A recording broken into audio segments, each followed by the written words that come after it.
Hari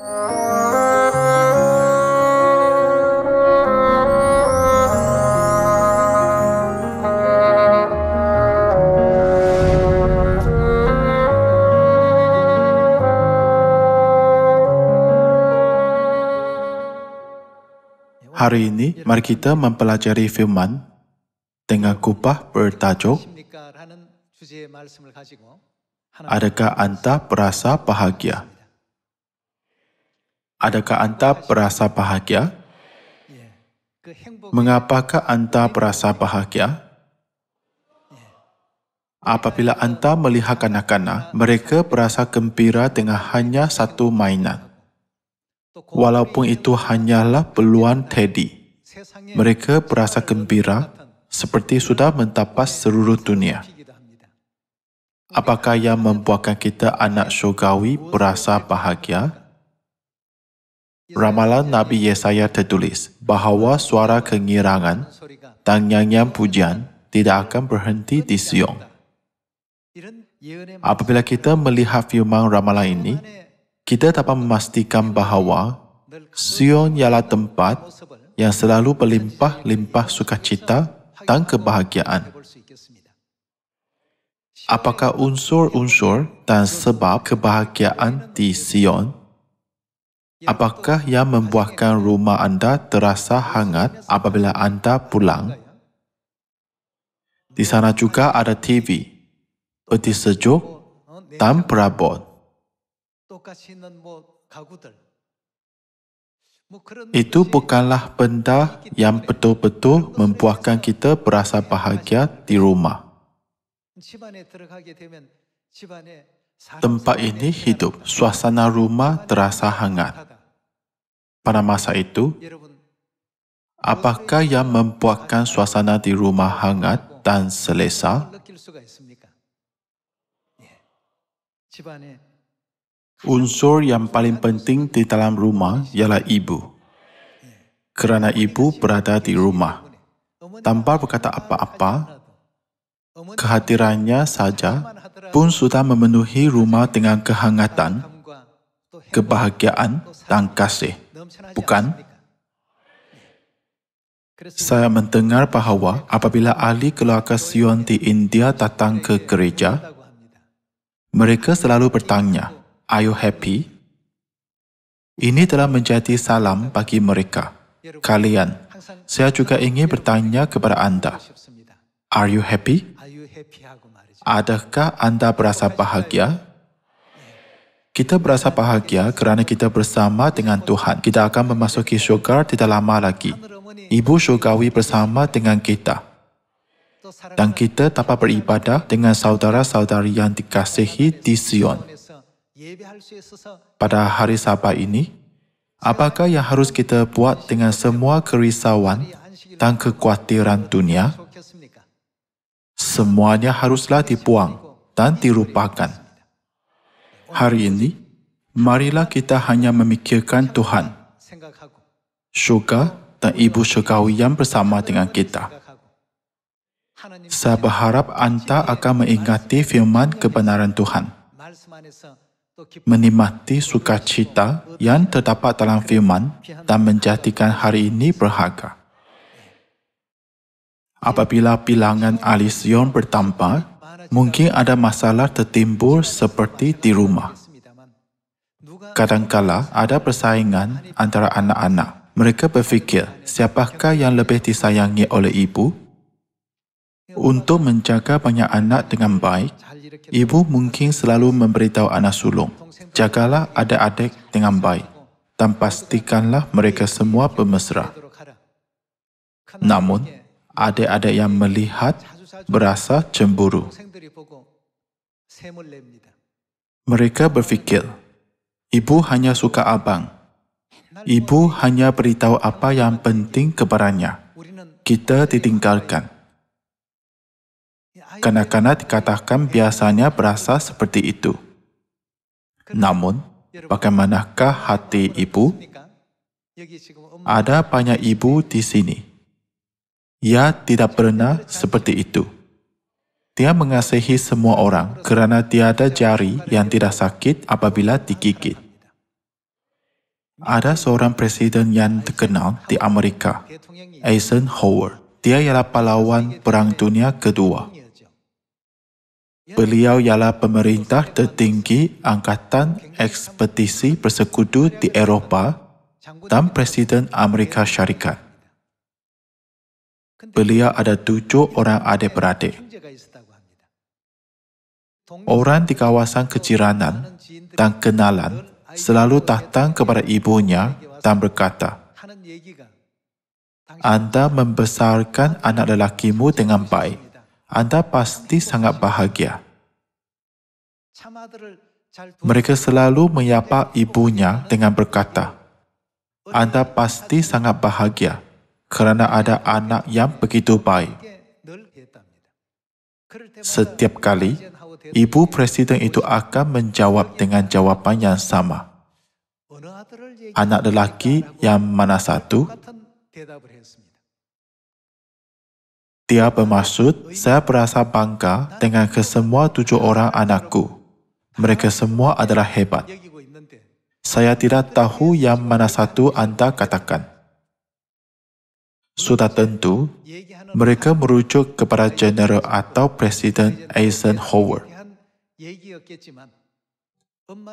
Namun, hal itu tidak penting sama ada Eisenhower ialah General atau Presiden.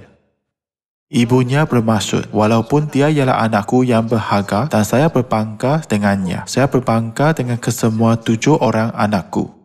Ini kerana mereka masing-masing memainkan peranan dan menjalani kehidupan dengan baik. Walaupun seorang anak sebar kekurangan, bagaimanakah anak itu dalam ingatan ibunya? Dia mengingati anak itu sebagai anak yang dibanggakannya. Kalian, Ibu Syurgawi kita, menghargai dan mengasihi semua anak Sion. Ibu Presiden Eisenhower betul-betul seorang wanita yang bijak. Setiap kali orang di sekeliling menanyaginya soalan itu, jawapannya tetap adalah sama. "Anda pasti sangat bahagia kerana ada anak yang hebat. Anda pasti berasa sangat bangga." Setiap kali orang berkata seperti itu, dia akan menjawab, "Yang mana satu anak?" Jawapan itu ringkas. Tapi saya dapat merasai sifat Ibu Presiden Eisenhower dalam kata-katanya. Ibu bapa syurgawi kita tidak lebih menghargai atau mengasihi anak yang tertentu. Untuk semua anak Sion, mereka menumpahkan darah, bekerja keras, dan berusaha.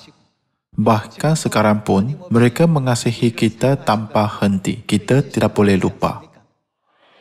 Antara firman yang selalu diberikan oleh ibu, saya ingat ibu berkata, "Anda adalah segala sesuatu bagiku dan segala sesuatu dalam hidupku."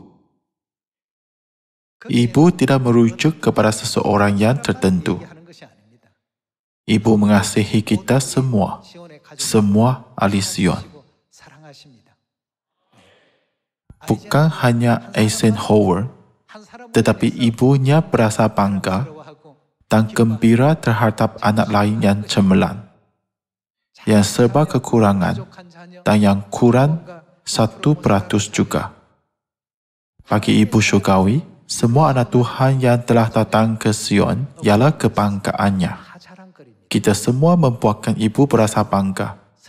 Ada ahli pandai membentang, ada ahli pandai menginjil, dan ada ahli menjalani kehidupan bertaubatan selepas menyedari dosa sendiri sebetulnya. Ada banyak sebab Ibu berasa bangga. Jadi mulai saat ini, marilah kita ketepikan semua fikiran kanak-kanak. Bukankah kita harus sedar bahawa bapa dan ibu mengasihi serta menghargai semua anak Sion yang berdosa di syurga dan dibuang ke bumi ini? Dalam buku Hosea ada tertulis, "Marilah kita berusaha bersungguh-sungguh mengenal Tuhan." Kita perlu berusaha bersungguh-sungguh. Anda ialah ibu bapa yang ada anak. Anda mengasihi anak sulung, anak kedua, ketiga, dan bahkan yang ke-10 juga. Namun, anak-anak tidak berfikir seperti itu. Ibu hanya sayang kakak yang pandai belajar. Ibu hanya sayang abang yang berjawatan tinggi. Ini tidak benar. Tiada ibu bapa lebih mengasihi seorang anak kerana dia berjawatan tinggi atau pandai belajar. Ibu bapa mengasihi dan menghargai semua anak sejak mereka dilahirkan. Jadi, hari ini anda perlu buang fikiran. Aku berasa sendiri kurang disayangi daripada ahli itu. Mari kita memahami kasih Tuhan melalui buku 1 Yohanes bab 4. Buku 1 Yohanes bab 4. Mari kita lihat buku 1 Yohanes bab 4 ayat 7. Buku 1 Yohanes bab 4 ayat 7 tertulis, saudara-saudaraku yang kekasih, mari kita saling mengasihi, sebab kasih itu berasal dari Tuhan.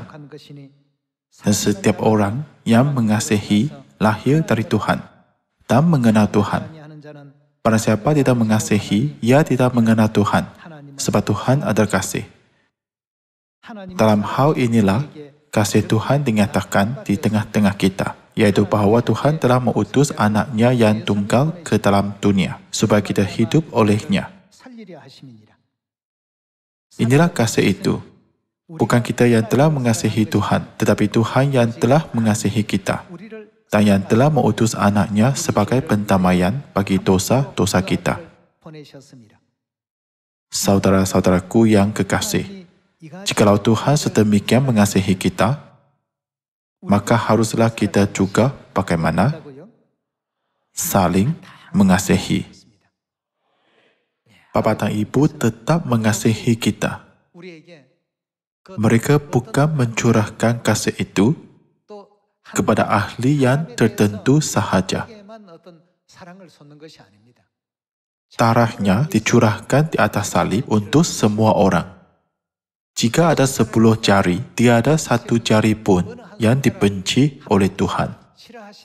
Apabila kita berfikir bahawa Tuhan memerlukan, menghargai dan merahmati kita semua, kita harus sentiasa berada dalam kasih Tuhan, membesar dan dipupuk dalam kasih itu.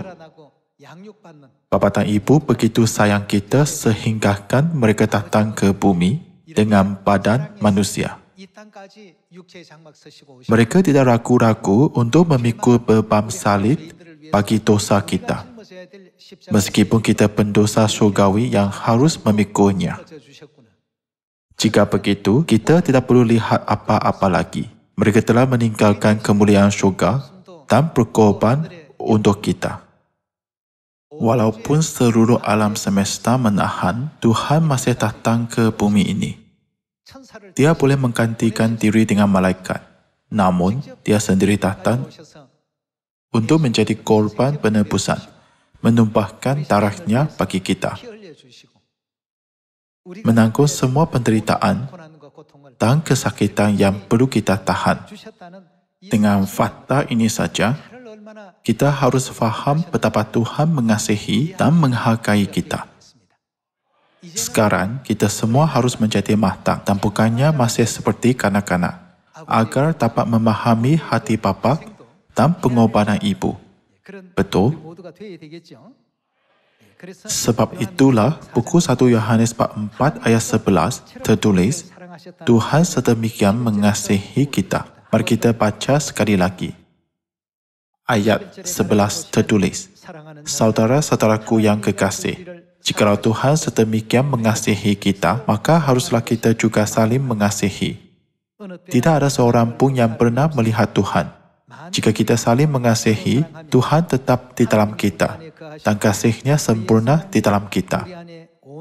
Demikianlah kita ketahui bahawa kita tetap berada di dalam Tuhan dan Dia di dalam kita. Ia telah mengaruniakan kita mendapat bahagian dalam roh-Nya. Bapa telah mengutus anak-Nya menjadi juru selamat dunia. Ayat 15. Barang siapa mengaku bahawa Yesus adalah anak Tuhan, Tuhan tetap berada di dalam dia dan dia di dalam Tuhan. Kita telah mengenal dan telah percaya akan kasih Tuhan kepada kita. Tuhan adalah kasih.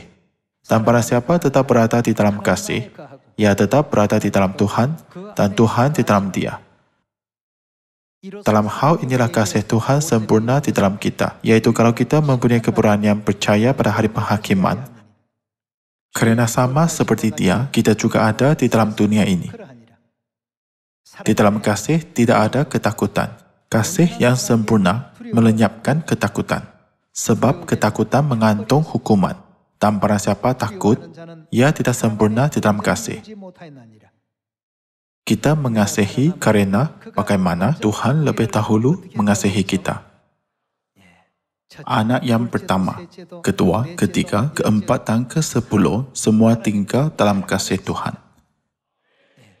Tiada anak dapat dikecualikan daripada kasih ibu bapa kerana mereka jarang berjumpa. Kita harus ingat bahawa kita semua berada dalam kasih Tuhan. Betul? Mari lihat ayat 19. Kita mengasihi kerana Tuhan lebih dahulu mengasihi kita. Jikalau seorang berkata, aku mengasihi Tuhan dan ia membenci saudaranya, maka ia adalah pendusta. Kerana barang siapa tidak mengasihi saudaranya yang dilihatnya, tidak mungkin mengasihi Tuhan yang tidak dilihatnya. Dan perintah ini kita terima dari dia. Barang siapa mengasihi Tuhan, ia harus juga mengasihi saudaranya. Hari ini kita harus ingat bahawa antara banyak perintah Tuhan seperti hari Sabat dan Paskah, ada juga perintah tentang kasih persaudaraan. Apabila kita datang ke Sion dan seseorang bertanya, "Are you happy?" Janganlah hanya menjawab, "Yes," secara sopan. Sebagai anak-anak syurgawi, kita harus amalkan sepenuhnya perintah kasih Tuhan dan sampaikan kasih yang Bapa dan Ibu berikan kepada semua manusia di dunia. Saya berharap bahawa anak-anak Tuhan akan menonjol sebagai kasih, sama ada di rumah dengan keluarga, di gereja dengan ahli lain, atau di dalam masyarakat dengan orang lain. Seperti yang kita tahu, ini kerana kasih dikatakan datang daripada Tuhan. Jika begitu, mempunyai hati kasih pada setiap masa ialah bukti hidup bahawa Tuhan selalu menyertai kita, bukan? Marilah kita melayani semua orang, saudara-saudari surgawi, ahli keluarga, rakan sekerja, kawan dan kenalan di sekeliling dengan kasih. Hanya selepas itu, barulah Sion dapat dijadikan tempat yang betul-betul seperti rumah kita. Nasi Sion lebih sedap daripada nasi di rumah. Dan suasana Sion lebih hangat dan menyenangkan daripada dunia. Ini kerana di sini kita ada bapa, ibu, dan saudara-saudari yang dikasihi. Bukan? Semua anak Sion harus membesar hari demi hari dalam kasih bapa dan ibu. Jadi, Tuhan memberikan kita bukti mengenai kasih. Mari kita buka buku 1 Korintus bab 13. Mari lihat buku 1 Korintus bab 13 ayat 1. Bab 13 ayat 1. Kalaupun aku dapat bertutur dalam semua lidah manusia, malah bahasa malaikat juga, tetapi tidak mempunyai kasih, maka aku hanya seperti gong tembaga yang berbunyi bising atau genta yang bertentang. Kalaupun aku diberi kurnia untuk bernubuat dan mengetahui semua rahsia serta ilmu, malah memiliki kekuatan iman yang dapat mengalih gunung Kanang, tetapi tidak mempunyai kasih, maka aku apa? Langsung tidak bererti. Iman tanpa kasih atau sebarang perbuatan yang tanpa kasih dikatakan adalah sia-sia. Ayat 3. Kalaupun aku memberikan segala milikku untuk memberi makan kepada orang miskin atau menyerahkan tubuhku untuk dibakar, tetapi tidak mempunyai kasih, maka aku langsung tidak berguna. Alkitab jelas berkata bahawa apa yang dibuat tanpa kasih adalah sia-sia. Ayat 4. Kasih itu penyabar dan penyayang. Kasih tidak iri hati, tidak membanggakan diri, dan tidak angkuh. Kasih tidak berkelakuan biadab, tidak memburu kepentingan sendiri, tidak cepat meradang, tidak memperhitungkan kesalahan orang lain. Kasih tidak gembira dengan kejahatan, tetapi gembira meraihkan kebenaran. Kasih tahan menderita segala-galanya, percaya akan segala-galanya, berharap akan segala-galanya, terus-menerus menanggung segala-galanya. Ayat 8. Kasih tidak akan luput.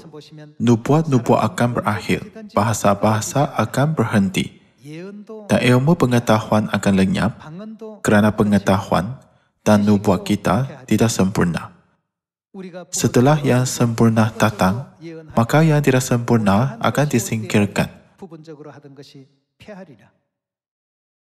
Pada zaman kanak-kanak, aku bercakap, mengerti, berhujah secara kanak-kanak. Tetapi setelah aku dewasa, segala sifat kanak-kanak itu ku tinggalkan. Sekarang kita hanya melihat samar-samar melalui cermin. Tetapi akan tiba saatnya, kita melihat dengan jelas berbantang muka. Demikianlah, sekarang aku hanya mengetahui sebahagian, tetapi akan tiba masanya aku mengetahui sepenuhnya, sebagaimana aku diketahui. Hanya 3 yang tinggal, iman, harapan, dan kasih. Antara ketiga-tiga ini, yang paling utama ialah kasih. Kalian, kasih harus berlimpah-limpah, terutamanya di Sion. Kita perlu bertimbang rasa dan saling memaafkan. Hati bapa dan ibu hendaklah selalu ada dan dapat rasai di Sion. Dikatakan bahawa kita menyerupai orang yang kita lihat. Orang yang suka baseball, pasti ada pemain baseball yang hebat sebagai teladan. Orang yang suka bola sepak, ada pemain bola sepak yang hebat sebagai teladan. Dengan memerhatikan teknik dan kekuatan mereka serta berusaha untuk menguasainya, orang akhirnya mendapati sendiri berubah tanpa disedari. Jadi, kita dikatakan menyerupai orang yang kita lihat. Dan perubahan ini adalah sebahagian daripada kehidupan manusia. Oleh itu, kita perlu sentiasa melihat Tuhan. Apabila kita mempertimbangkan kehidupan yang dijalani oleh bapa dan ibu syurgawi, serta jalan pengorbanan dan penderitaan yang dihadapi mereka untuk kita, semua yang tertulis dalam buku 1 Korintus bab 13 dapat dipenuhi di Sion secara semula jadi, bukan? Kita dapat selalu bersukacita, tetap berdoa, mengucap syukur dalam segala hal, dan saling bertimbang rasa. Kita harus ada kasih Abraham yang berkata, jika kamu pilih kiri, saya akan pilih kanan. Jika kamu pilih kanan, saya akan pilih kiri. Walaupun dia berada dalam kedudukan yang lebih tinggi, dia membiar anak saudaranya Lot memilih dulu. Tuhan mengingatkan kita, inilah sifat yang perlu kita miliki di Sion. Kerajaan syurga yang abadi sudah semakin dekat hari demi hari. Ada peperangan antara Israel dengan Palestin dan antara Rusia dengan Ukraine. Gempa bumi dan berbagai bencana iklim berlaku di sana-sini. Apabila kita melihat banyak peristiwa yang berlaku di sekeliling, ia semakin nyata bahawa hari penghakiman apabila Tuhan akan menghakimi bumi ini, seperti ramalan Alkitab, sudah semakin dekat. Dan syurga juga sudah semakin dekat. Jika kita semua berasa seperti itu, bukankah kita juga harus memenuhi ramalan? Sion akan selalu ada bunyi kengirangan dan nyanyian pujian. Kemudian memasuki syurga. Untuk mencapai hal ini, kita perlu sentiasa ingat Sion ialah jenis tempat apa. Inilah rumah kita yang ada bapa dan ibu.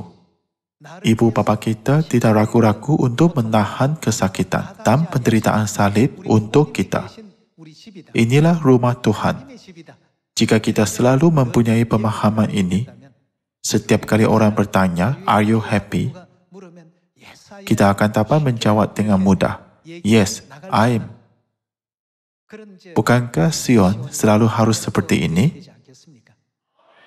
Seperti kisah Ibu Presiden Eisenhower, Ibu Syukawi tidak hanya memberikan kasih kepada seorang ahli. Ibu mengasihi semua orang. Tolong ingat bahawa Ibu mengasihi semua orang secara rata dan murah hati. Jika seseorang berkata kepada Ibu, "Anda pasti sangat bangga kerana ada anak lelaki yang hebat," Ibu Syukawi pasti akan memberi jawapan yang sama. "Yang mana satu?